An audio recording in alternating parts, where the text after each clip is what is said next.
धन्यवाद देता हूँ सेक्टर 12 सरना समिति के आयोजकों का, सभा में उपस्थित मीना मैम, देवश्री मैम और शंभू भाई, जितने भी यहाँ अतिथिगण आए हुए हैं सभी को धन्यवाद और जोहार। कल मैं सेक्टर 8 गया था, कल वहाँ पर सरहुल पूर्व संध्या का आयोजन था।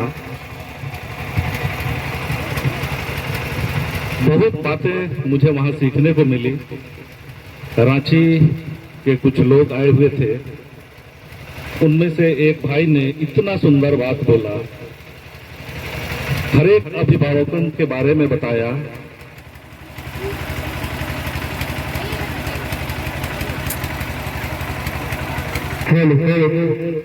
हेलो।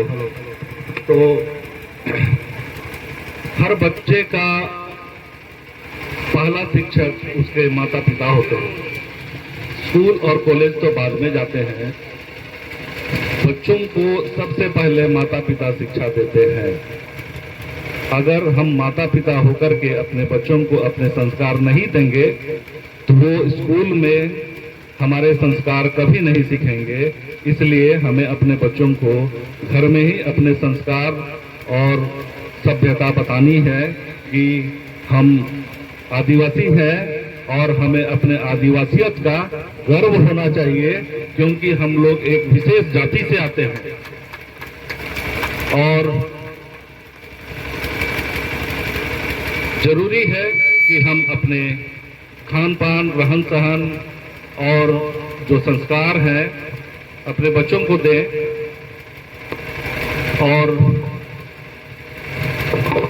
झारखंड में जितने भी जनजातियां हैं, लगभग 32 या 33, हर एक लोग सरहुल पर्व मनाते हैं। सरहुल पर्व पृथ्वी और सूर्य के विवाह का प्रतीक माना जाता है। एक और भाई ने भी बताया था कि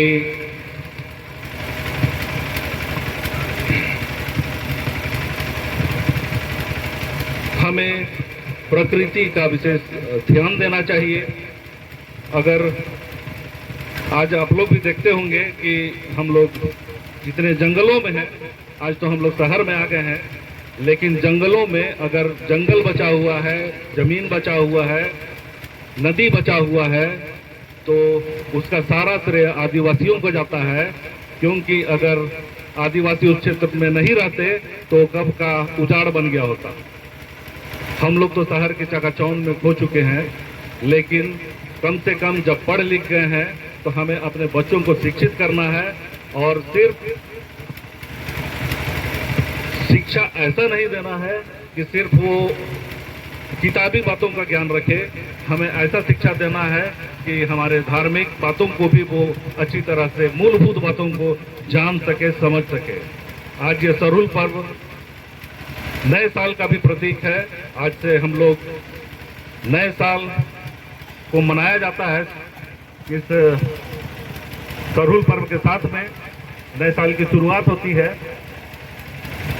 तो ये सब बातों को हम लोगों को खुद भी जानना चाहिए और बच्चों को भी बताना चाहिए कि सरहुल पर्व का कितना महत्व है हमारे जीवन में। और हमेशा हम लोगों को अपने जीवन में जितनी हम लोग सभ्यता और संस्कृति के साथ रहते हैं, गुजर बसर करते हैं, शायद गैर आदिवासी नहीं करते हैं। हम लोग सौम्य और नेक माने जाते हैं और हैं। हम लोग उदंड नहीं हैं। हम लोग कहीं भी रास्ते में उदंडता नहीं करते हैं जो दूसरे लोग करते हैं। हम नहीं बोल रहे हैं कि दूसरे लोग कौन लोग करते हैं, लेकिन हम लोग सरल स्वभाव के हैं और सरल स्वभाव के ही जाने जाते हैं। सभी लोग जानते हैं, इसलिए हम लोग जंगल में हैं, क्योंकि शहर से खदेड़ दिए गए हैं हम लोग जंगल की ओर। आज बहुत दुख होता है जब बस्तर और छत्तीसगढ़ में आदिवासियों के साथ जो हो रहा है उन सभी बातों को जानते और सुनते हैं, तो हम लोगों को एक चीज़ तो हमेशा दिमाग में रखना चाहिए, ध्यान में रखना चाहिए कि जितने भी आदिवासी वर्ग से आते हैं, चाहे मुंडा हो, संथाल हो, उरांव हो, खड़िया हो, भूमिज हो, जितने भी लोग हैं, सबों को एक मंच पर एकजुट होकर के मेल प्रेम से एकता बना के रखना है। दूसरे लोगों का तो काम है हम लोगों को तोड़ना और अलग अलग करना, क्योंकि जब तक हम अलग नहीं होंगे तब तक वो हमारे ऊपर शासन नहीं करेंगे। इसलिए हम लोग आज इतने मजबूत हो चुके हैं कि हम लोग अपना राज्य, अपना शासन कर सकते हैं, तो हम क्यों दूसरों के भरोसे रहें।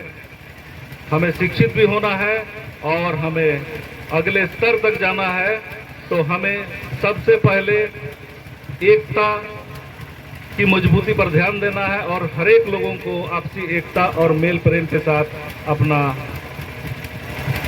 ध्यान रखना है कि हम लोग मेल प्रेम और एकता बनाए रखें।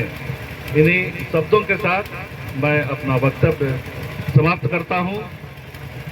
बहुत बहुत धन्यवाद। जोहार।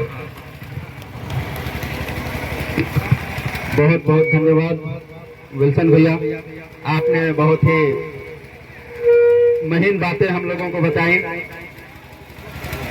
और अभी अभी हमारे बीच में अतिथि स्वरूप मंटू यादव जी आ चुके हैं, उनका